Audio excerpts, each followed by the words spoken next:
almost. That's 6:20 in the morning. That's actually wait, no, 5:20. Okay, never mind. I'll be up though. Yeah. So let's get going. All right. You say so. Oh God, I'm sorry. I just got a Twitter update. Hi. Welcome to episode 150. Big 150, right? I mean, this is kind Yeah. of momentous. It's been a Yeah, while. It seems like it is. forever since 100. But anyway, episode 150. Here we are. I'm Sean Wisniewski, and I'm here with my co-host Dyami Plotke of the Penultimate Woodshop. And tonight we're talking about workshop gadgets, new podcasts, Phil Pinsky's Iron and Soul site that he put up, and whatever else comes to mind. But I do want to start today by stating that our hearts and minds are with those affected by Hurricane Harvey down in Texas. I want, we know, specifically a friend of the show, contributor to the show, Kyle, who lives down in Galveston Bay, right on the water, was prepared to move everything out, but it looks like he kind of fared well in what came through. But any and all that are affected down there, we wish you the best. Absolutely. As hard as it seems to believe, there are more important things than getting out in the shop and building something. For sure. You, Kyle, I understand this is, really disruptive down there, and we'll give you a reprieve. You get an extra day for the next episode. So enjoy that day, dig out whatever flood you have, and I want some news. But no later than 2 p.m. The internet but anyway, won't wait. Yeah, no. But yeah, it looks like it's receding and the damage is done no more. So it's now pulling back. My cousin lives down there, and they tried to leave their hotel yesterday and got part of their way back to where they live, and the road was still covered with water. And today they went out adventuring, and I saw more, pictures of, now it looks like maybe a foot of water covering a roadway consistently down whatever road it was. So at minimal, and there are much more worse things. But anywho, I hate to dwell on terrible things, but you can't avoid them all the same. Well, then let's talk about dying. No. Well, that kind of dying. Yes. How's the mantle, Dan? Transition, Sean. So, and correct me if I'm wrong, and maybe it's just Instagram doing its thing, but was there a photo of this thing already dyed, and then I started seeing things about like the perimeter of it being dyed? Is that just Instagram, or is that you? What you're catching is the fact that I just tweet as I go. So right. I started doing the dye about a week and a half ago. So if you follow me on Twitter, you've seen it basically live, and I'll tweet 9 times in 2 minutes if that's the way it goes. Right. Whereas with Instagram, I tend to kind of stage and time the releases. So for just standard build process photos, fewer of them go to Instagram than Twitter, whereas Twitter sees just about everything. Okay.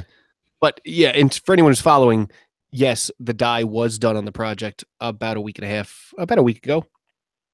Okay. And but if you were following only on Instagram, you only saw that it got dyed like yesterday. Right. It looks good. Thank you. It pulled together. I was touch and go there. With how the color was working, or just the process of dyeing it? With the process of the dye. Now, I have done a fair amount of dye, and I've dyed different types of wood. I think I've probably dyed the most maple, but I've dyed a fair amount of timber strand, and some oak, and a fair number of woods, maybe half a dozen different types of woods. And as a general rule, when I dye things, I'm using trans tint, and I'm applying the trans tint to a half-pound cut of shellac. Okay. And I'll usually put 2 coats of it on. I rag it on because I still haven't taken my my Erlex out of the box. And certainly when you're dyeing and you're putting it on with a rag, you do see the difference in the consistency of it. You're putting a clear coat on. If one spot's a little thicker than another, you don't necessarily notice it. But with the dye, it tends to be a little blotchy and streaky, and it'll be darker in some spots than others based on how thick you wipe it on. Okay. So when I'm dyeing, I usually do 2 coats. And that second coat, because it's shellac, kind of blends into the first, and it evens it out, and you get a pretty consistent coat. It's not perfect, but it's absolutely acceptable.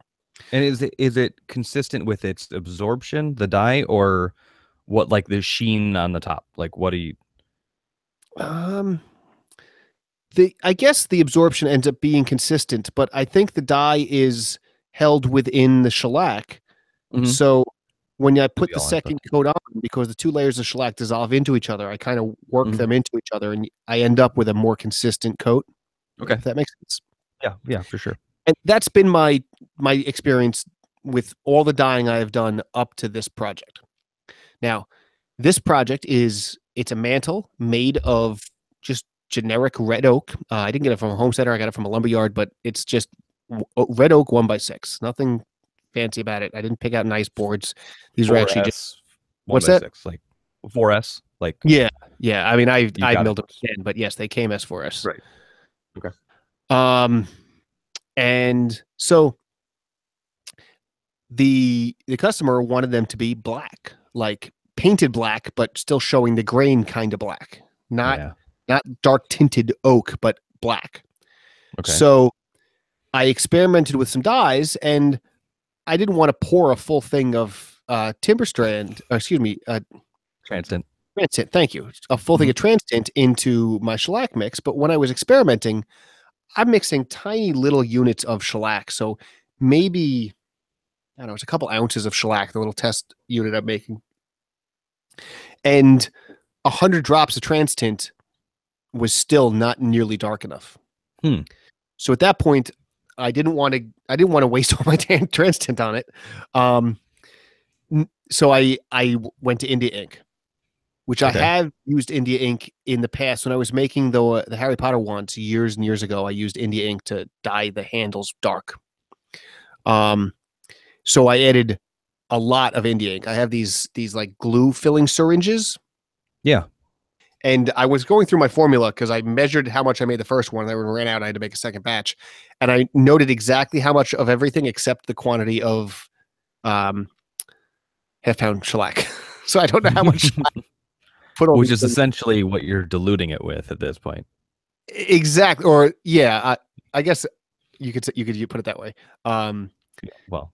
Yeah, but it's like a quart of shellac and then a couple syringes of the other thing. So the shellac is the main volume, and I Mhm. mixed it up in a little mason jar. So I just assumed that I filled the mason jar, and that's when I made the second batch. That's how I did it again. But in a quart mason jar, I had 6 of those like glue syringes filled with India ink. I bought a giant thing of India ink, Okay. and 100 drops of black trans tint to make the black dye. Jesus. I presume I've not done the research to confirm this, but based on the way it behaved, I presume that the India ink is water based Hmm. because it raised the grain like nobody's business. Oh. Even through the shellac. Yeah, yeah. I put a coat of shellac on, and it was incredibly rough. And I actually sanded it down, taking a fair amount of the color off. Oh. Put another coat on. It was still very rough. Hmm. Um, and it's the grain sections. Like I'm touching it now, and you've got the non-grainy, the non-open pore sections that are still nice and smooth, and the open pore sections are incredibly rough. And that's like with oak, those deeper veins of heartwood. Yes, that's heartwood. Yeah, yeah, we'll see. Um, yeah, let's say that. But yeah, they always they absorb differently. So I guess if for that they're just more responsive to absorb any water. But the thing is, like the India ink. I mean, in the volume itself, it's not nearly even at 2 syringes to a quart. It's not a majority of that. Most of No, it's still it was shellac. actually more like 6 syringes to a quart, but still, Oh, but still, you're not it's touching still, it. yeah, there's still much more shellac in there. Now, it was Huh. only half-pound cut shellac, so the alcohol is evaporating pretty quickly, and maybe that leaves more of the ink per se. Um, And it's also red oak, which yeah, is a yeah. pain. So I don't know. So the issue that I had was that it was taking the dye very inconsistently, Okay. and if I would flood the dye on, it would raise the grain incredibly. And then if I would try to sand the grain down smooth again, it would take the color right off. Hmm. So I ended up having to go with find a compromise between putting enough dye on to get it black and not so much that it really messed up the surface. Um, and it took a bit of work on it, but it was a lot of practice in terms of my hand stroke of the rag back and forth because it's 7 foot long, so I wasn't doing a pass along the entire thing. Right. Um, so yeah, it took a bit of work, and when I was all done, the edges, which are edge grain, came out jet black wonderfully. The front edge, which is edge grain, came out very nicely, and the top of the bottom looked eh. They're all the fade Oh. grain. So I put 3 coats of black on everything. Um, and then I got it to the point where it was okay. I wasn't in love with it, but it was okay. With a lot more futzing and frustration than I would have hoped. But then over the weekend on Saturday, I guess it was, I had a couple hours, so I brought it out in the yard and I hit it with lacquer, uh, Okay. just really thin coats out of a rattle can. And it has, to be honest, I don't know. I think it has 5 coats of lacquer on it. But I would put a coat of lacquer on. I would set my watch for a half hour and come back and put another coat of lacquer on. And I just kept Hmm. doing that till it was time to go out. Okay. uh, so I think it's got 5 coats on. And now that the lacquer is dry over the black, it kind of it actually balanced things out a little bit. It looks a lot smoother now, in Right. terms of the color and the streaking. Um, and there's the texture, while not, it doesn't feel like it's 220 as it actually is. The texture is much, much smoother, and I can rub my hands against it, and it's not rough per se. Okay. Uh, so I'm much happier now that it has the lacquer on it than I was before. Um, Has the customer client seen your progress so far? Have you shared your results as you're going? I have shared photos, selected photos of it. If they were Okay. following me on social media, they would have shared everything. It's not like I'm particularly hiding everything, Sure. but I have not intentionally shared every single photo with But them. until now, like you haven't displayed anything that you were particularly having trouble with any of it. I was No, only seeing but I like didn't go in. I didn't sit down with them and say, you know what, I'm having some streaking in the black. It's just not looking right. Um, oh no, I didn't have that. When dealing with a customer, I like to present a solution before I present the problem. yeah, understood. No, that's good. So, how near to installation are we now? All I need to do now is install it, Excellent. which will probably. We are recording right now on Tuesday, the 29th of August, and it will Mhm. probably be installed 2 Fridays from now. Okay. That's the tentative install date. I'll head over there after work. And as I told the customer today when I saw him, if it goes well, I'm in and out of there in 45 minutes. If it goes poorly, I'm in and out of there a lot longer. You're gonna Um, bring. I mean, what do you? So, how did you? I forget how did you measure where this thing is going? well, it's a simple brick chimney, Okay. very square and rectilinear. There are few shapes to fit. Like when we talked with, was it Al Breed? Um, no, Alf Sharp, I think. You're right, Alf Sharp. I'm sorry. When we Yep. talked to Alf Sharp, he was talking about fitting a mantle to the stone fireplace, and had all these round stones he needed to fit into. Um, Right. this is nothing that complex. This is just a rectangle, and Mhm. the surface is ever so slightly uneven. But I've told the customer, excuse me, that there's going to be a tiny little gap back there, and it's not going to hug the face of every single brick and notch in at the mortar joints and things like that. That's just ridiculous. Um, Right. so it's just one long cut in the back, and it kind of wraps around the sides of the chimney a little bit on each Hmm. side. And at the corner, at the inside corner where the wall meets the side of the chimney, there's a quarter round molding. Okay. I was gonna cut the molding, but then I realized since this thing like lifts up and down to lock in, I just cut. I took a. I think the molding in the house is 3/4 inch, quarter round. I don't know that for a fact. but I had 3/4 quarter round here. So I took a piece of 3/4 quarter round and I put it on the edge and I traced it and I cut it out with my jigsaw. So I have these little quarter round pieces cut out of the corners that fit back there. So Hmm. we shall see. It should all fit well.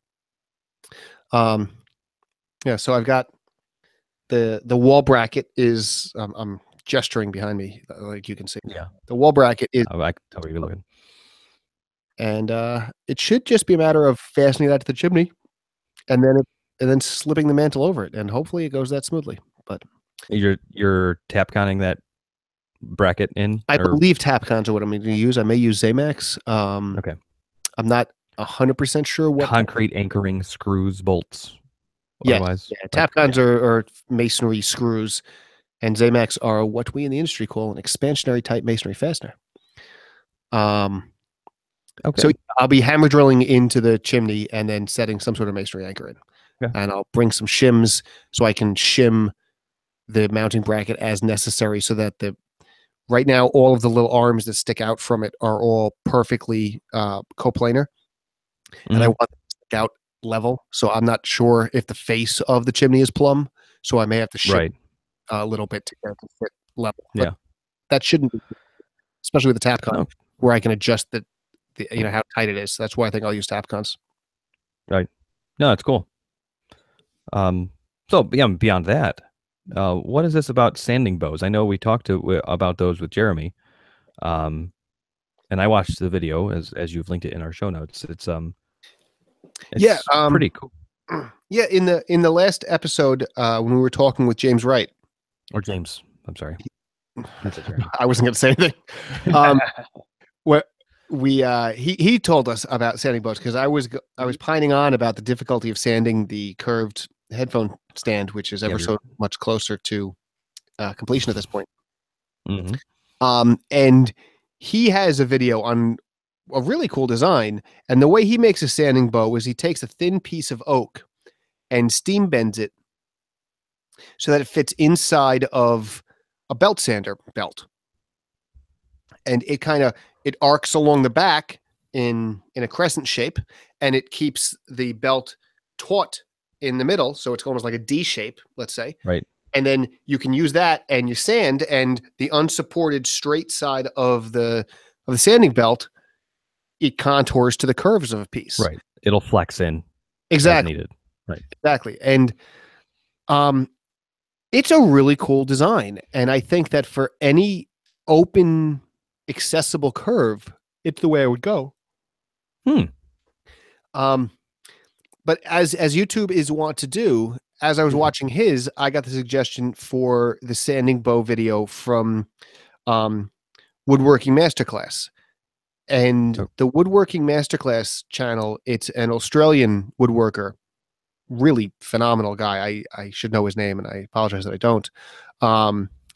And he talked about his sanding bow, and his sanding bow was kind of a handle, which then had a curve towards the end. And the sandpaper, it was a strip of sandpaper, it wasn't a belt. And the strip was held straight across the face of that curve. So again, you had an unsupported flat section of sandpaper that you could push against a curved surface and sand. okay. I thought two things. I thought there were two reasons why the Woodworking Masterclass one would work slightly better for my project. Is that A, because there are these two like antennas, like if you think of a cartoon alien and the two little dopey antennas that stick out of his head, that's what the arms of this thing look like. Right. So with the style that fits inside the belt, the handle would hit one of the two little arms as I was sanding the inside face of the adjacent arm. So Oh. it wouldn't fit in between them, became the problem. Mhm. So that's why I didn't go that way. And with the other design, I was thinking that I could make the loop big enough to fit around the arm. Are we keeping you up? Excuse me. Say that again, Sean? I said, are we keeping you up? I think you are. um, with the so I thought it would fit around the other bow. So I thought that in this particular project, it would work. It would fit better. And then Okay. the second reason why I liked it was because it took strips. I wanted to try the new 3M flexible sandpaper. I don't know exactly what they call it. What do they call it? It's called And you got some. 3M Pro Grade Precision Ultra Flexible Sanding Sheets. Is that the stuff that looks like it's on a white piece of plastic? Yeah, and you'll see ads for it in. Yeah. I know they have it in Fine Woodworking, and it's probably in Popwood also, where they're sanding the word flex and they're wrapping the paper around the letters. Okay. I've seen somebody take a sheet and just kind of like held it in the corners and then pinched their hands together and twisted, and it just kind of formed whatever it wanted to do in between there. So It's yeah, it pretty seems nice paper. But for that reason, like, couldn't you just cut a strip of it and just kind of rope a dope that whole thing? With these pretty little fingers, I would never do that. Yeah. Oh, come on. Yes, you absolutely could. Absolutely could. Okay. But I mean, having a little fixture to hold it, I mean, it has its utility as well. I totally get it. So, but the problem is that it's some weird size. It comes in these. Now, I went to Home Depot and I bought it there. So I have not looked online yet. And Home Depot had a roll of it in like 120 grit. And then they had these little, like, they're basically like third sheet. Like the size of a third sheet sander. Oh, so that the narrow. I thought they were more like 3x5, but are they the third sheet? Because those are like what, 8 inches by 2 inches or something weird. No. They're anyway.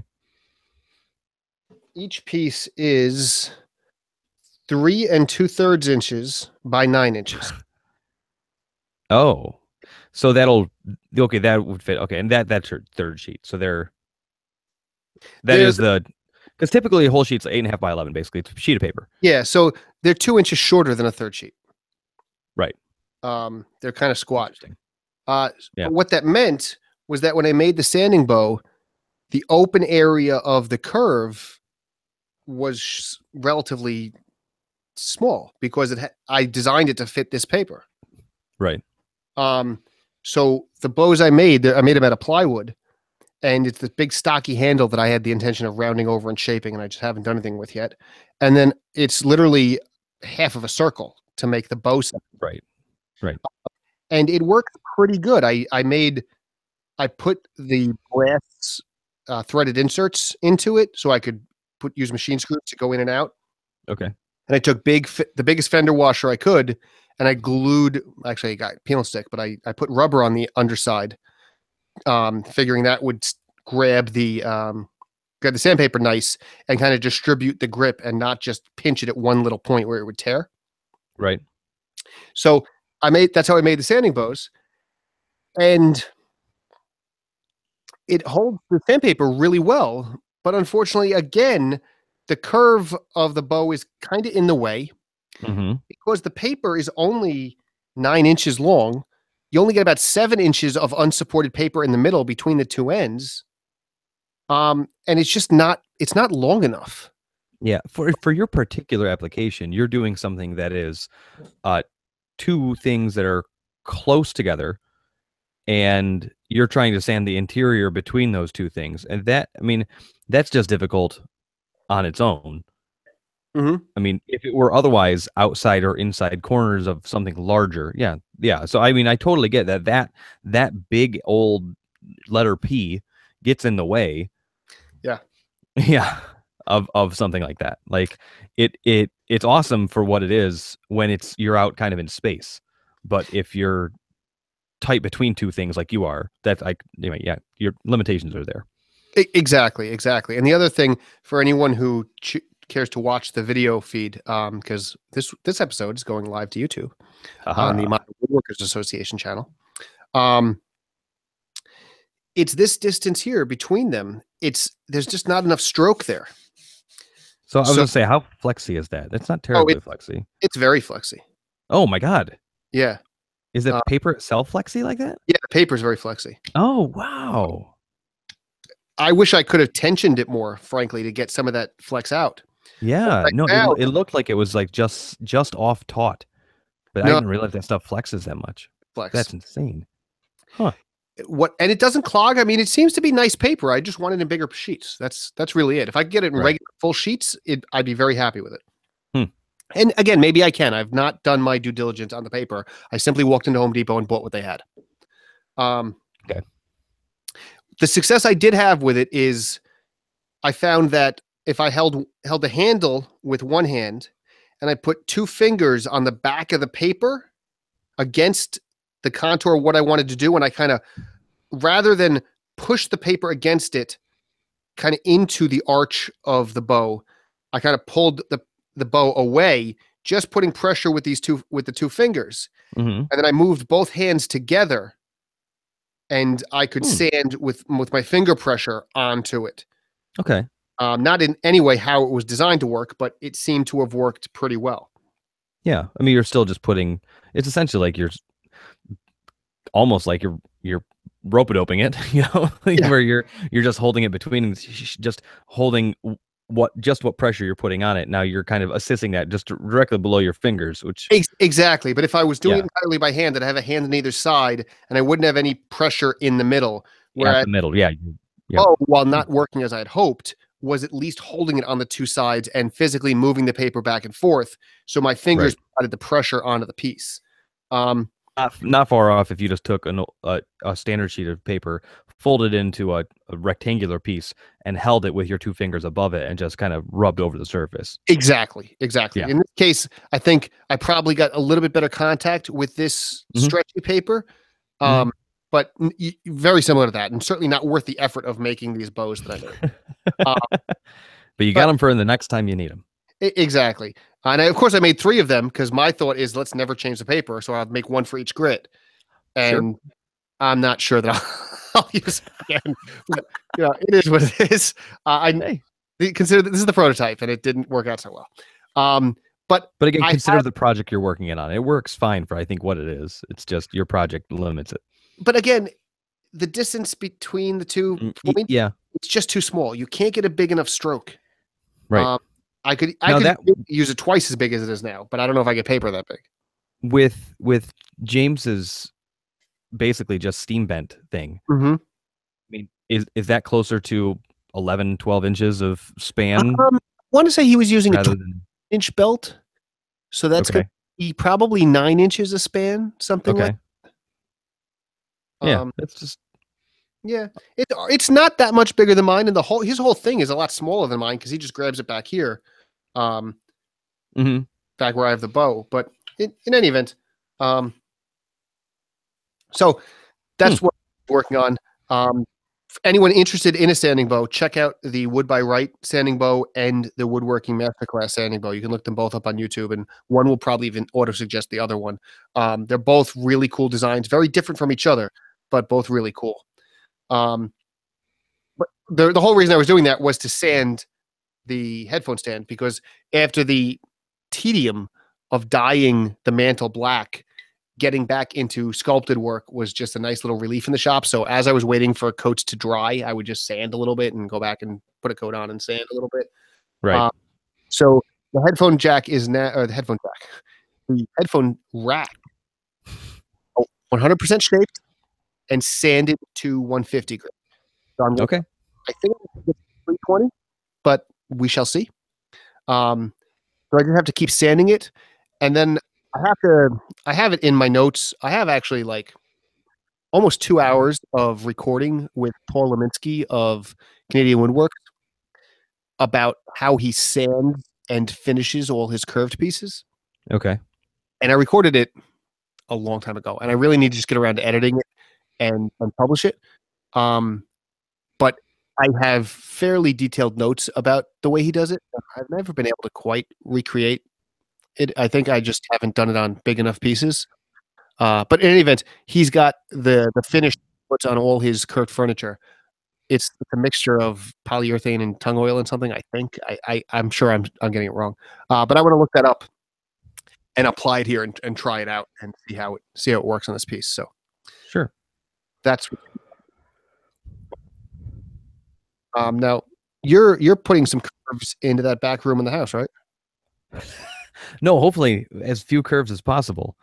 Uh, now that the drywall is all up, I'm thinking to make sure I don't have to do anything. Yeah. Okay. All the drywall is up, and now most of it inside the room is mudded. I've got the whole outside of the room that shares space with the current house that I'm delaying. I want to get progress in there so people can start painting and get more stuff in the room first. So, and it's the bigger room by far, but in little chunks, the hours at a time that I have, I've been mudding and mudding and mudding and mudding and mudding and then sanding some. And then when I sanded the ceiling because I had just finished the corners, like running the corners down. And then I went the next day to sand the walls and I realized I missed a corner. So I sanded everything else except that corner. Next step is to do that. But yeah, mudding and mudding and mudding and mudding, and it sucks. Hate it. I can appreciate that. I absolutely hate it too. And I'm Yeah, terrible at it. I'm not terrible at it. I'm thankful for that. So the sanding process is not a ton to do. I'm actually pretty good at fairing curves or like filling the slight Mhm. misalignments that drywall can have. I may especially. have a little bit needed to be done at a customer's house. If you want to come out to the island and do some, I'll drive you out. No. Not to the island. I'll drive you to the house, which is a good hour and a half east of my house. But No. you No. sure? This is I could cop my dad's excuse because he's handied a lot of things. He says, but I can never do this for a living because I'm too damn slow. Just one little And patch. I'll claim the same.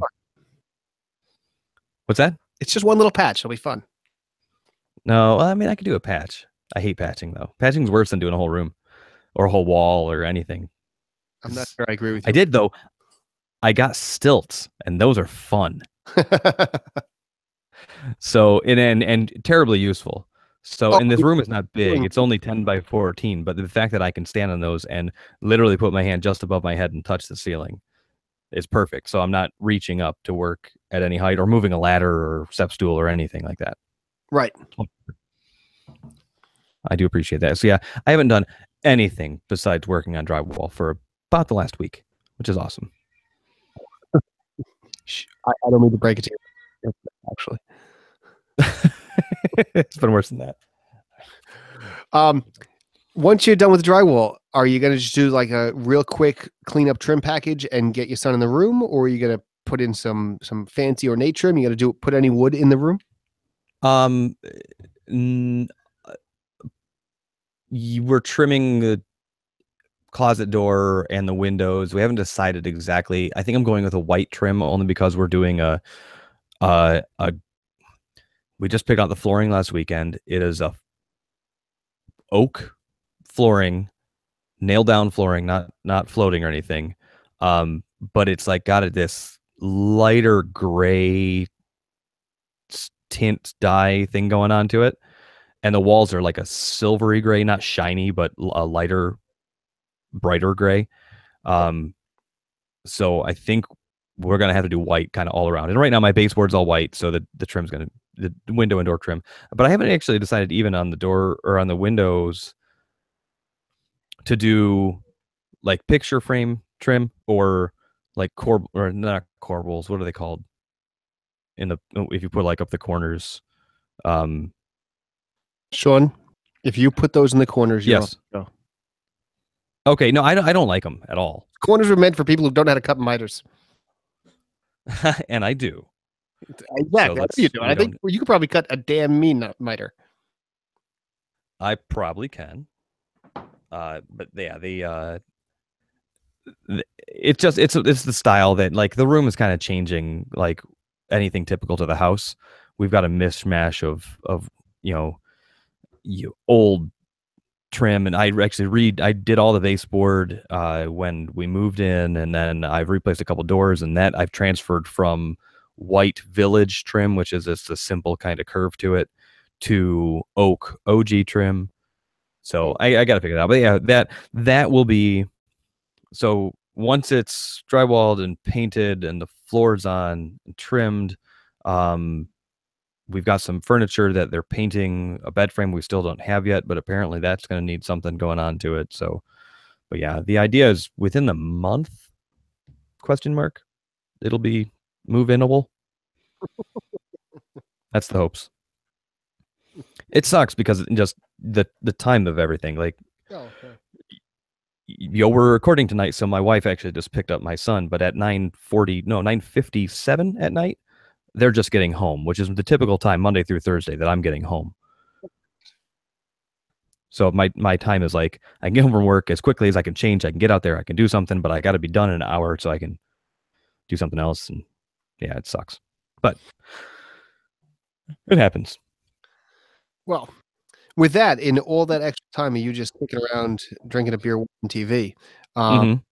what piqued your interest on the interwebs? So I saw this thing, I think just today, but a previous guest on our show, Tim Sway, um, does wonderful work, Mm, and he put up a video last week about what CNC means to him. mhm. Um, and I'll admit I didn't actually watch that whole video. I just It's a good video. yeah. Um, but then today I'd seen like a half of a guitar body that he CNC'd out. And then he put up a little thing. He said it's what he's doing is doing this modular guitar system where like the bass guitar with the neck and a pickup looks like you ever see those like camping guitars? They were like itty bitty mini versions of guitars. Still were supposed to sound like a guitar. Had like a full neck but a small body. I'll say that I have, but honestly, my Okay. experience. Anyway, I remember seeing it, but it looks like that. It's like a rough trapezoid, but he's like so a rocker, and he's got like flying wing pieces that are going to connect to the side. Or if you want a more of a Strat look, you do this, and he's making like these modular things that just connect to a body of a guitar. It's That's hilarious, pretty but cool. really cool. Yeah. So he Now, literally is going to have like what's that? how do the pieces connect? I He hasn't shown that yet. They look he just like slid them together. So I don't know. It's probably Allen keys. Yeah, could be something of the No, I sort. would hope it's something cool like magnets or something Yeah, ridiculous. I would magnets withhold holding against a body and strumming against it? Maybe I don't guess think so. no, but I don't build guitars. So I don't know. That's for Tim to figure out. Yes, exactly, exactly. But I thought that was pretty cool. Anything That that is. you've seen? Um, the latest videos that I've watched have been about sanding bows, Oh, yeah, and sure. We were and already I did talking about watch his those. initial "What CNC Means to Me" video. Yeah, So I'm going to say I'll point you back to Wood by Wright and Woodworking Masterclass and say build a sanding bow. fair. So, you reached out to me and said, "Hey, you want to talk about this?" And it was a link to an Eagle America product. And first, I would ask you, are you on a mailing list? Because I don't pay attention to Eagle America most of the time. I saw it on the Twitter, as I see Okay. everything. Okay. Yeah, which is fine. So they have this thing, and I want to give it a proper name. Hold on, I've got it up here. It is the orbital station, right? Is that what they're calling it? Yes, the orbital station. It holds your 5-inch orbital sander precisely where you need it. Right. And at first, the image that I saw that you linked me to, I thought it was to hold it in place and use and like put the wood to the spinning thing when it's held there, Mm-hmm. which it's not, thankfully. Yeah, there's an awkward part in the video where they put the sander in upside down, and what he's actually doing is changing the paper. But for a Yeah. minute, like he's about to sand something with the sander You're held. like just like holding it down. And I was like, that's a terrible thing. But um what it is a small board for no better purpose with like a hook on the top that would catch basically where your hand goes on a typical RO sander, and it says it fits most RO sanders. And then it kicks it out a little bit so that the disc of the sander can rotate without contacting the board. The way it holds it, there's something there Yes. that kicks it forward. Yeah, it's a And vertical plate, and then it's got little like tabs that push the body out so that the disc isn't touching anything. right, so it's what they showed it in operation was it mounts on screws, or it says in their descriptions they can mount in vices and it can do a bunch of other stuff. Mhm. But the so you're going in, you hook up your sander, you got your thing on your bench, so you're going to sand, and they put a door up on the bench, and he sands the outside of it, and then when he's going to flip it over to sand the other side, he leaves it running and hooks it into this little clip, and so you got a sander just sitting there spinning, and flip it over and go again. Cool. Yeah. It's really neat. It made me think of the sander sitter. You seen Yes, those? yes, that's that little like it's like a coaster for the sander. That's what you're talking about, right? Exactly. It spins Yeah. underneath it. It'll decelerate. It's got like that rubbery clean out your sandpaper Mhm. material, so it's supposed to help clean it out a little bit. But the I mean the idea is great. I don't know that I would ever leave my sander running. It's not that hard to restart it. See, I But just having it like conveniently like and pop it over there and hang, that's kind of cool. I would absolutely leave my sander running. I'll go out there and say that. Would Um, you? I no, I absolutely would. Um, Okay. but as I look, I thought it was really interesting because as you know, I have this rolling cart that all my sanders or most of my sanders mount to. Right. Um, and it's based on the sander racks that Festool makes. They make, I forget what they're called, but they make these like carts that fit on top of the vacuum to turn the vacuum into these rolling carts. Right. And they have these, it's just a wire that comes up and forms a V, and then the And sander kind of hooks into the V and hangs there. right. You put like the pad of the sander goes behind that and the Exactly. motor sticks back towards you. Right. Exactly. So Festool makes like something that's just the wire, and then they make one that's part of this really expensive rack system that holds like I think it's got two of the V's. But I have the simple wire, and right now it's jammed into a block of timber strand screwed to the wall, and I have a 7-inch grinder hanging from it. Um, but I took the V of that wire and I traced on some plywood, and I made this rack that has spots for 11 sanders hanging from it with those V's. Um, Jesus. and I actually have 8 sanders and 3 grinders hanging from it. But regardless, um, and it's got drawers on the bottom which holds most but not all of my sandpaper. It's kind of annoying. And it's got the boom arm with the vacuum hose and cord and stuff, and it rolls around, and I've been very happy with it.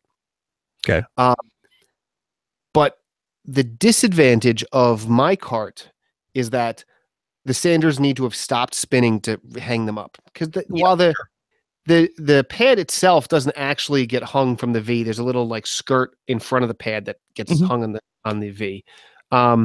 It touches things, and I wouldn't want to hang it up if the motor was still going.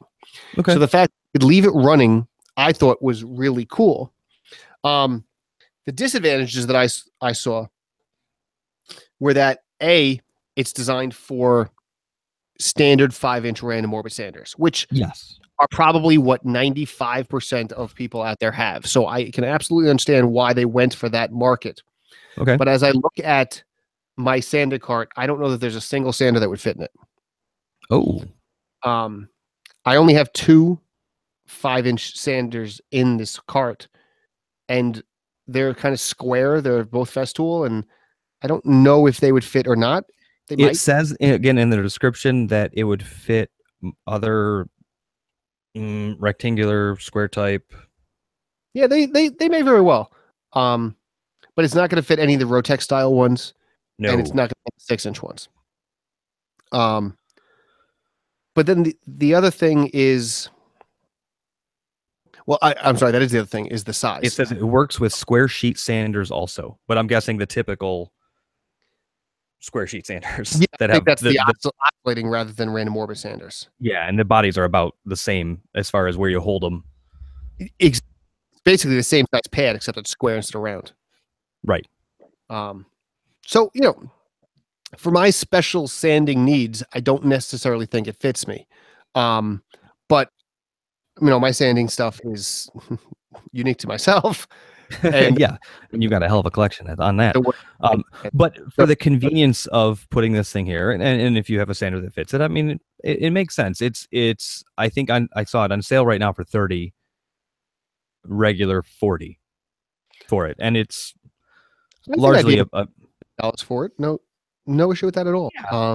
No, I mean it's not too bad. And again, I don't know if I'd keep it running necessarily, but Well, just to be able to hang it up. But the one thing I'm cautious on, especially in the application they show. So it hangs. It's got little keyhole screw connections to hang it on, mhm. high and low, above or below where the sander is going to be. So you can hang it low, or you can in the same screws you can hang it and it's above the surface a little bit. that puts protruding screws in the out of whatever you're attaching it to. And in their case, if they showed it on a bench, I don't know that I'd want two screw heads sticking out a quarter inch away. I think I would probably screw it to a board that I would then either clamp to the bench or stick it in a bench vise.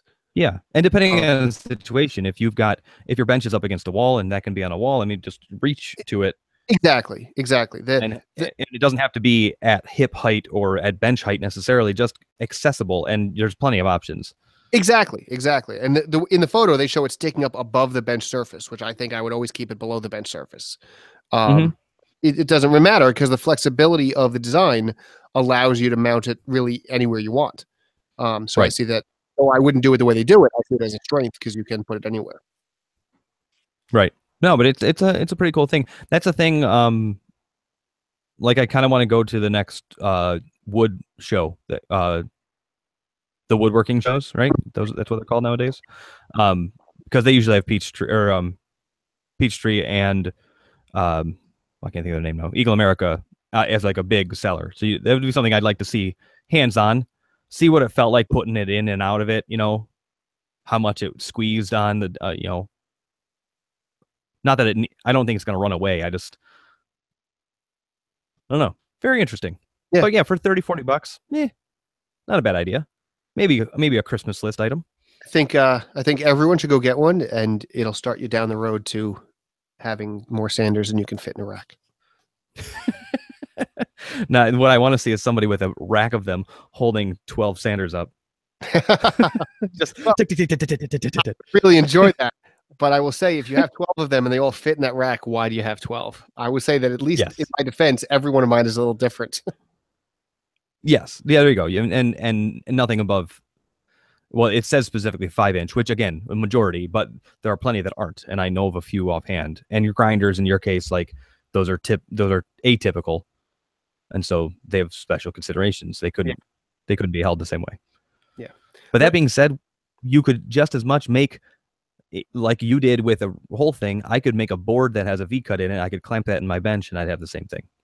Absolutely. The advantage that this has over that is only that you can leave it running, which again, yes, each his own. I think I would actually use that. You're saying you wouldn't. So maybe for some people it's not helpful.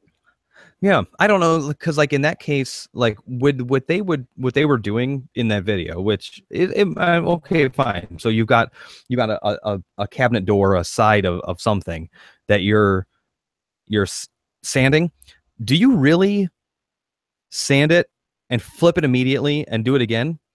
Or do you sand it, you take it off the surface, you clean off that surface so you're not putting that fresh sanded thing down on anything that just fell off what you flipped? And so there's a little more time involved. It looked very convenient and quick, but I don't know.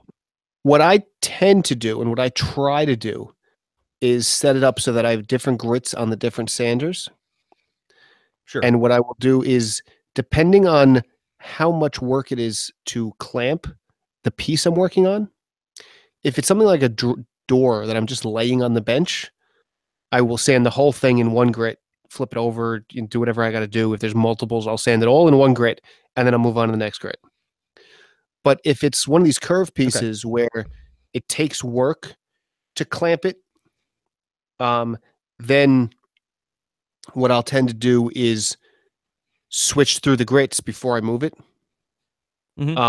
So I'll leave it clamped and just unplug the cord and the hose and plug them into the next one and keep going that way.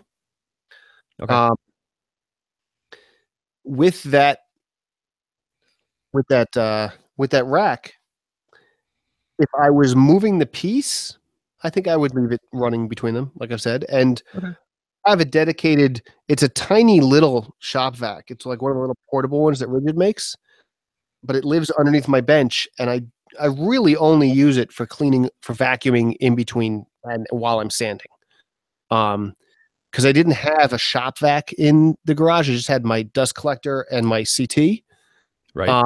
So to like vacuum off the something I was sanding would mean unplugging the hose from the sander, plugging in a different hose with a brush, vacuuming over it. It was a pain in the butt. So I had this little Rigid vacuum, and I that's what I use. But I could absolutely see doing a process where I sand a surface, I kick on the vacuum, I vacuum it off, I flip it over, and I'm just going. Nah, maybe by the time I vacuum, maybe I would turn it off. But even then, even if you turn it off, but you can still put it away while it's still spinning, just that is a benefit. Sure. Yeah, I mean, I totally see that. It's You don't like you seem said, sold on. to each their own. It's curious. Obviously, I'd be interesting to see when they're out and people are commenting on them because I didn't see any reviews or anything. No, I think I think they were just released or just Right. announced. I don't know that they're released per se. Yeah, maybe. So yeah. So also in the news, I think if we beat that horse, there's a new podcast in town Yes, there. that we've at least interviewed one of the hosts in Freddie Roman. But the podcast I'm speaking of is the Against the Grain podcast, and I don't know how I missed the first few, but I saw it today, Well, there and are I think they're up to episode 3. only 2 episodes, What's I that? believe. Oh, is it 2 then? Okay, I mean it is fresh and new, and while I subscribed, I haven't had a chance to listen to any yet, but I'm intrigued. Have you had a chance to listen? I have not had a chance to listen, and I'm frantically looking to find it up because, of course, I can't find it now that I'm looking for it. Isn't that the way it always is? Terrible host of a show who puts notes in these things. Because I think we actually need to pause for a minute because this is going to be unacceptable when we do it. But we need to know who's in it. It's Freddie Roman and Justin De Palma and somebody else. And See, and that's where it got me because it's I'm names not I've okay having not. somebody else. I need to know who the other person is because it's not fair to them. No, that's for sure. Hold on, we can get there. Not there though. It's the wonder of live video. Why can I see the image better?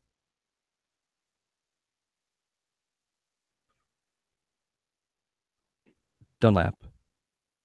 Why can't I see his first name though?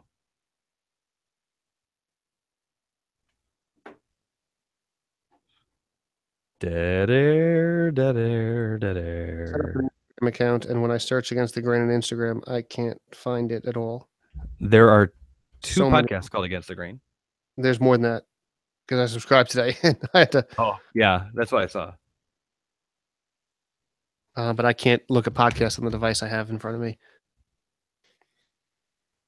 I can. Hold on.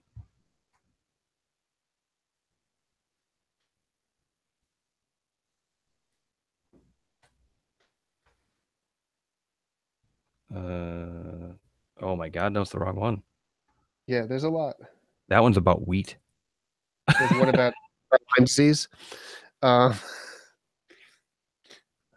here we go. They should just call it ATG. The ATG podcast. That's it. That's much better. So who's in it? Looking. Talks about Freddie.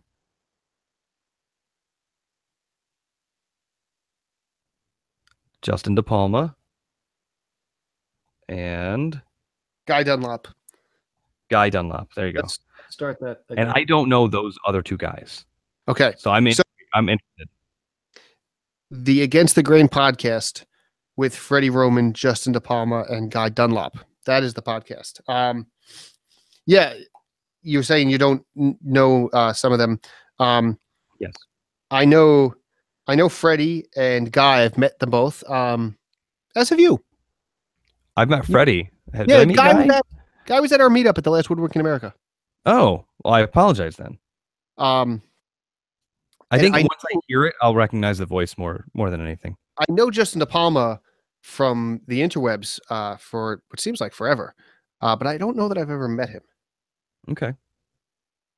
But just in having listened to Freddie talk about what they wanted to talk about, and I want to say that this has been in the works for a while because I think Freddie teased it when he was a guest on MakerCast. Mm-hmm. And just having talked to them, I think it's going to be pretty interesting. And these are 3 guys who I believe are doing it professionally. I think Guy is retired and does it, and Freddie does it professionally. And I'm pretty sure Justin does also. So it should be interesting. Not bad. Yeah. I mean, that's It's always good to have more company in the woodworking podcasting world. So everyone go check them out. I mean, again, and again, maybe we can convince them because there are other Against the Grains that they're the ATG wood something. I mean, just get it on the making side, the woodworking side, the whatever their focus. I mean, as it's new, it's likely to change Yeah. or be modified slightly. But yeah. Um, Also in the news, or in and around, Phil Pinsky's got a new website. He What do you does. know about that?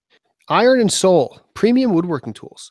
Um, what Phil is doing with it, from what I've seen, and I should probably have asked Phil about this and gotten the full story, um, is he is, I don't know if he may in fact be responsible for the importing, because I know the company he works for has spec fabrication done overseas and imports it.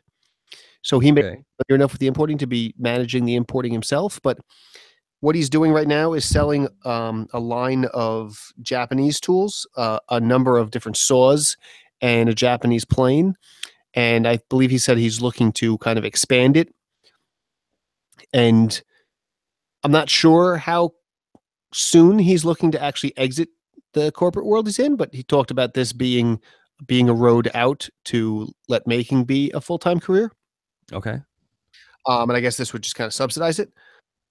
But no, I mean, they seem to be really nice tools he's got so far, and I would presume that they continue to be pretty decent tools. And Phil's a really nice guy, and I would certainly suggest that, if he's got something that you're looking for, give the order to him and help support a great member of the community. Yeah, in looking at it, I mean it's a couple different pull saws and one hand plane that I saw, maybe just that one for now, Yeah, I but believe that's it at this point. yeah, I think yeah, and more to come, but yeah, I'm pretty excited.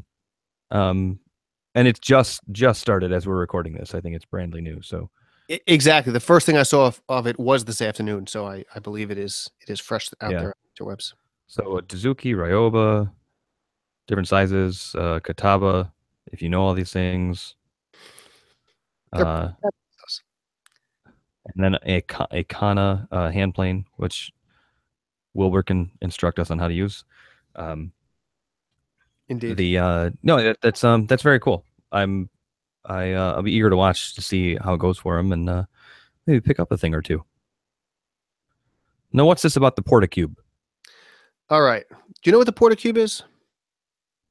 I only first learned about it when you mentioned it, and I saw you little snippets of video of you putting it together, and then it looks like it fills a hole that you didn't necessarily need filled in your shop. That is a fair assessment of the Porticube. So, um, Portamate is a company that makes different sauce stands, and I think they make a mobile base that I have yet to assemble, and they make fixtures like that for around the shop. Right. Um, they're they're distributed by Affinity Toolworks, who also distributes like Soldierberg and Bora and those companies. Okay. So, um, over the winter, they sent me a Portamate, and excuse me, they sent me a Portacube. Portamate's the company, Portacube is the product. Got it.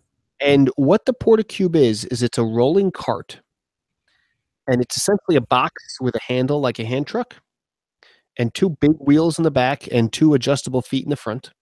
And you can kind of tip Okay. it back, roll it around, just like you would a hand truck. Okay.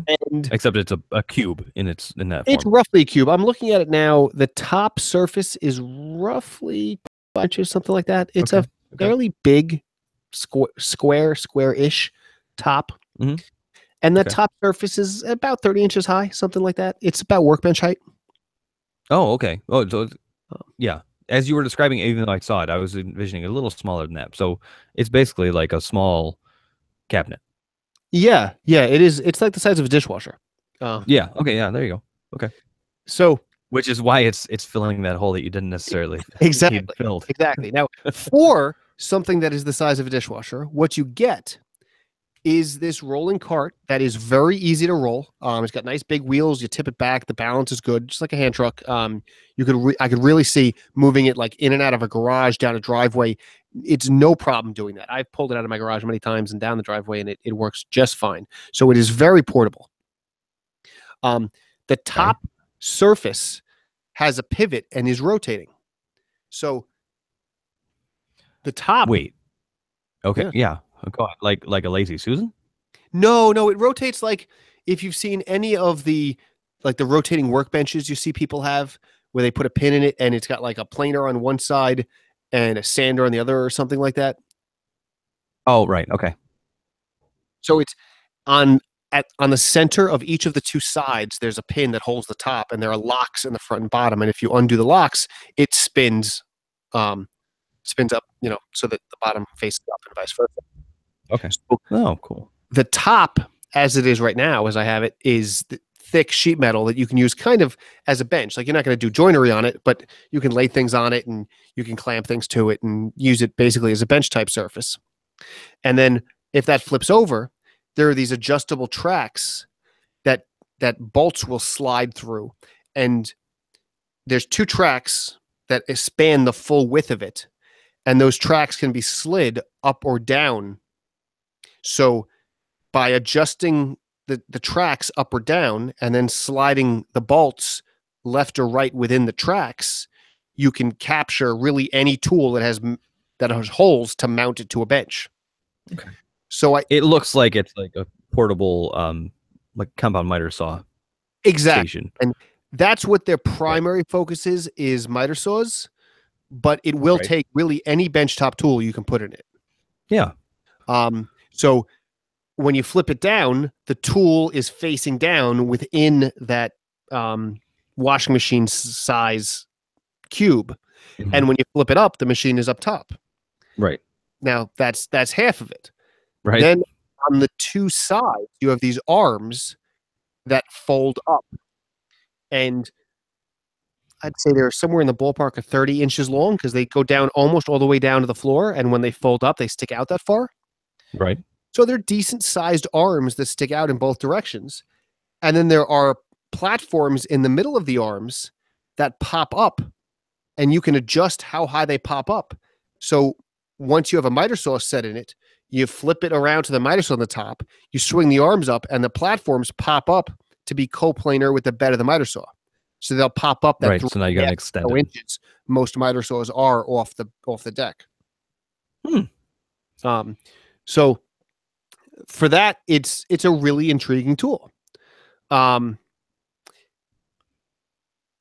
pros and cons is that it is still the size of a washing machine when it folds up.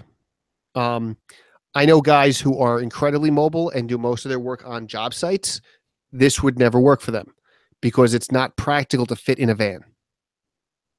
Oh, well, I guess you need a ramp or something to get it into it, or but even when I think of guys who are the carpenters I know who go to job sites are using either a van or a box truck, and the insides are always lined with racks and storage unit and stuff, and they just don't have the room to roll something like this big into it, even if you had a ramp. Yeah, I guess all the guys I use are using like the DeWalt style one, where it's this long, skinny rail with little feet that fold out or narrow feet that fold out. And when it all folds up, it's basically a tube, and you can throw it on top of the cabinets inside the van or something. And then you've got the saw itself, which unbolts from that. And while a good miter saw is this big, bulky thing, it's still not the size of a dishwasher. And if you build a cubby in the cabinets inside your van, you can just throw it in the cubby, whereas you could never do that with this thing. Yeah. See, and it's making me think of mine. So my stand this, but I've got the Bosch. It's the T4B gravity rise. Okay, yep, I know it very well. I had the Bosch 4000 table saw on that version, the original version of that stand. Right. That's a great stand. We have our saw at work. It's slender but tall. It's the same kind of thing. It's got two wheels as a dolly, but then when it clamshells out, when you clunk it down, it's got that, and then it has wings that it can extend far. I don't know how far, but they both sides, and you can raise things up so you don't get consistent support coplanar, but you can get a support a set distance away, whatever you set, however far you extend it. So I've had boards that are 8 feet long that I let rest on there, and it's adjustable. But when it all kind of closes down, it sounds like it's a little bit more compact than the Porticube. Yeah, probably just a little bit, but I'm guessing that you're taking up basically I'm familiar with that rack, and I think that it's just as wide, I bet. Yeah, and when it's all said and done, it probably takes up just about the same, but yours is this weird shape because there's not a box around it, whereas this is basically folding up into a box. Yeah, that's true. That's true. That would be that'd be interesting. Yeah, so the situations I see it really working in are if you're one of the guys who's made one of those. There's a million plans for them out there, but it's like a table that supports the miter saw in the middle, and it has these arms that will swing up and be supported as outfeeds, and then when you're done, you swing the arms back in. This is basically the same size as one of those, and because the saw flips, it allows it to be just used as a counter space or bench space when the saw is not in use. It also means you can't put drawers underneath it, so pros and cons there, depending on what your setup is, that may or may not be helpful. Yeah. But it's just as big as one of those things, and it is much more mobile than one of those things because it locks into this cube, and then you can just wheel it around like a hand truck. So if you're like working in a 2-car garage and you have to pull your wife's car out to pull your miter saw out every time, this is probably the absolute perfect thing to put a saw on. If you want to build the saw permanently into a space that you don't have the need for this thing, and if you need the saw to truly be portable, as in you're putting it in and out of a vehicle, I think this is probably too big. But if you just need a mobile stand bench for the saw in your shop, I think this would probably do a really good job. Yeah. I mean, back in my framing days, we would take a 12-inch. Was it DeWalt? Yeah, DeWalt. Sliding compound miter saw, and we just had shelves in the trailer. We'd set it to, it could go 60 degrees on one side, so make it as squeezed tight as it could and shove it in there. But then it was carrying that thing that weighed probably 30, 40 pounds out onto sawhorses with a couple of sheets of plywood on it to be a significant enough thing. And every day we would do that. It was a bit of a pain. So yeah, I mean, and that was like in a trailer that had a big, the whole back door flipped down to be a ramp. Okay. Which may make this a little easier. I mean, if you had that room, and I think in that case, in that trailer, we'd have room for something this big to go in. Okay. Then in a case like that, it might be a solution. That thing could go in too. Like if it roughly occupies the same space as a job site compressor, there's options there. I'm sure they thought of that. But yeah, it's a pretty cool thing. It retails for $350. I was gonna say it's a couple $100. It's not cheap. It's not cheap, but neither is that box stand I have too. But yeah, and again, it's the kind of thing where if it doesn't work for you, it's really not going to work for you. But if it does work for you, I think it's well worth $300-400. It does one thing very well, but it only does that one thing. If that makes sense. Right. So in your case, what are you going to do with it? Because you have a dedicated miter saw stand already. I am probably, when I'm done running it through its paces, I'm probably just going to give it away. All right. Because I cannot fit it in my garage. I had never planned to put my miter saw on it. I love my built-in miter stand, and I'm not putting my miter saw on a mobile base. It's built into the wall, and I'm never moving it. Right. But because you can put other benchtop things in it, I have a benchtop sander. I have a benchtop drill press. Not that you'd put a drill press in this thing per se. But I have some benchtop tools, and I was thinking, I was trying to think of what I could do creatively to put another tool in it. And when I'm done with the tool, rotate it upside down and just have some counter space. But it's just too big. Like I'm in a 1-car garage. Unlike that trailer, I do not have room for a dishwasher in my garage. It would fit like the small, and I don't remember the model numbers, but the little planers. It would absolutely 13-inch fit a lunchbox, right? Lunchbox planer. The lunchbox planer. That's the Walt 13-inch. I think would probably fit no problem. I had that one for years. That would fit on it. Yeah, no issue at all. Okay. Now with that, the arms that slide out would be of little use. Yeah, Um, little to no use. but Exactly. where it's not, this isn't an efficient way to use it, but where I have actually found it to be very helpful is I have just rolled it out on into the driveway and opened one or two of the arms and just use it as a counter. Like, Yeah, if you need a 6 foot counter space, you got it. yeah, like when I was working on the mantle, I would have the mantle on my bench, my portabate bench that I keep out in the driveway, and then just to lay sanders and sandpaper and clamps and just the different things I was working on, it was great that I could just wheel it right next to there and lay my tools out on it. So it's, Hmm. I could have done that with a little piece of plywood on some sawhorses. So you don't necessarily need it just for that, but if that's just a bonus to it holding one of your tools, that's fantastic. Right. And I mean, I'm guessing it's substantial. If it can swing around a chop saw, or any other thing clamped to the top of it. I mean, it's built solid. It's robust. Would you say? Yes, it Okay. is very substantial. Yeah, because it's And what are you looking at? I have to apologize. We're gonna move back for a minute. Go Um, for it. we have talked to everyone on Against the Grain. It took me a while to dig. Oh, then I didn't want to misspeak, and I before want to find the right episode. But before Justin my time. was a guest on episode number 9 of the Modern Woodworkers Association. Oh my God.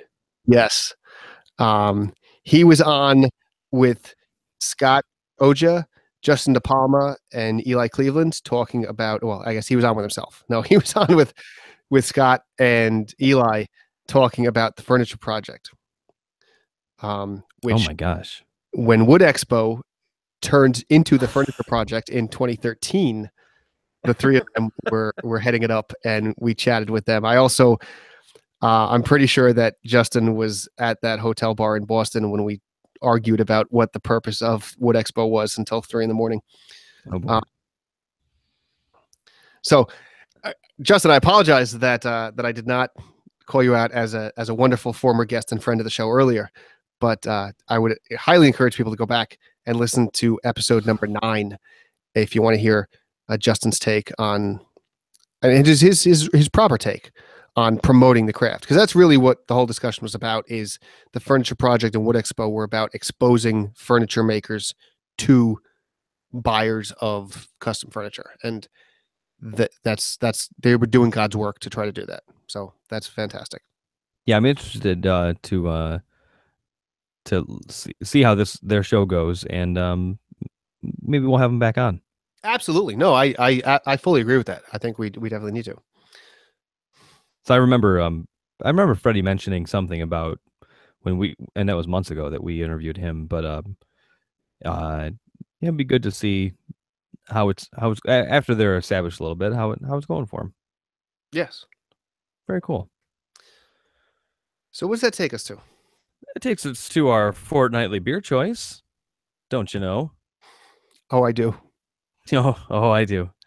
And tonight, oh wait, because we're live, I can show this.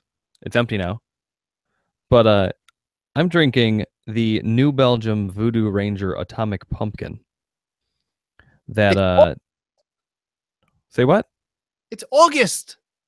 I know. So here's what happened. I literally went to my local grocery store and I saw this and I went, "Oh, sure, pumpkins. I mean, it's got to be fresh, right? It's not 9 months old. It's just early." But it's a yam beer and nothing's really made with pumpkins. They just use a gourd of any sort. Anyway, um, but what I didn't know is that this particular one has habanero peppers in it. So it's got the spices of the nutmeg and cinnamon that are in a pumpkin beer. And find those in October. They're much better then. October, November, they're Mm. good then. But it's got a little heat from the habanero. It's not like oppressive. It just kind of coats your tongue with a little bit of warmness. And yeah, I mean, if you get it, it was interesting. It intrigued me for sure. I mean, their marketing worked because I bought it, and it's actually not bad. That is interesting. I like spicy beer when it's a little colder outside, and even though it was a little, Mhm. I'm finding it still. The Oktoberfests are coming out, and I love a good Oktoberfest, but Mhm. it's too warm for Oktoberfest right now. Um, And but I'm eagerly anticipating the drop in temperature so that we can get some nice spicy beer. well, hopefully what we have comes to you because we're currently going through October weather and it's the end of August. I said it to my son today. It's been raining for 2 days. It's barely gotten to 70 degrees. Oh, I'll take that. Yeah, seriously, very atypical for this time of year. So maybe fall's coming sooner than you think. Just I'm saying. ready. Well, very cool. So what do you have? I have, and I What's guess in your growler? the show and tell is I have some Allagash double or Dubel. I don't know. I got into an argument with the beer Here, can distributor you how to pour pronounce it. some in here? No? Okay. Darn. Yeah, cool with those. Uh-oh. Yummy Sorry, I fell got to put down. it back in the ice. No, I got a growler of Allagash double, and it's fantastic. That's It's good. it's sweet. It's a little almost creamy.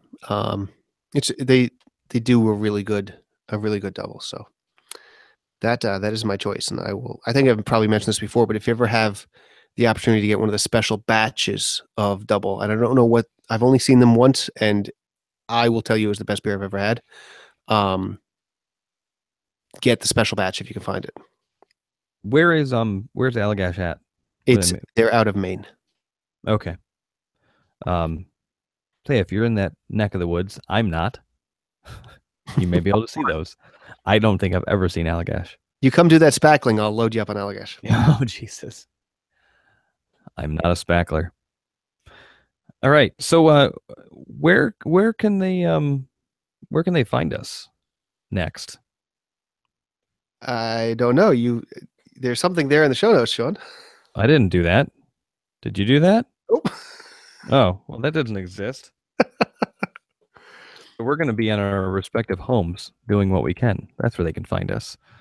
Yes. Well, that just about wraps up the show, doesn't it? If you haven't already, please subscribe to the show on Apple Podcasts or Google Play Music. Just search for the Modern Woodworkers Association. Then you'll be sure to never miss any of our exciting episodes. While you're there, leave us a review. Thank you for listening to the Modern Woodworkers Association.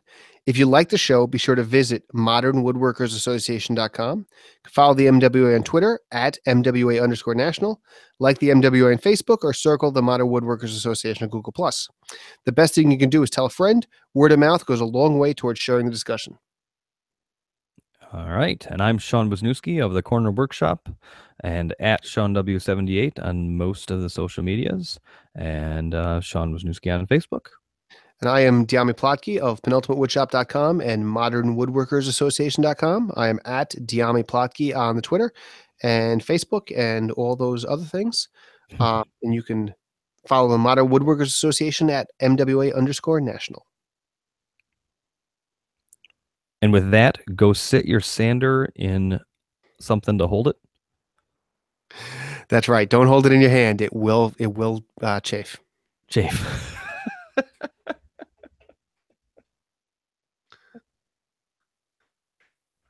All right. Well done. All right. For those that watched, take us off live. We were up to 2 or 3 viewers at the high point. Are you serious? Yeah, I don't see any of that on my side. Although it's Oh, still you don't live. see that on your side? No, I just see live. Oh, I couldn't see who they were because I was hoping I could click on it and see who they were, but I did not see that. And as I say that, we're still live because all I did was turn on the recorder. So That's what I needed. yeah, I don't see stats. if I leave the call and we hang up, you have a good night, Sean. I don't know. We're still gonna be able to talk after I hang it up from the air. Oh, here we go.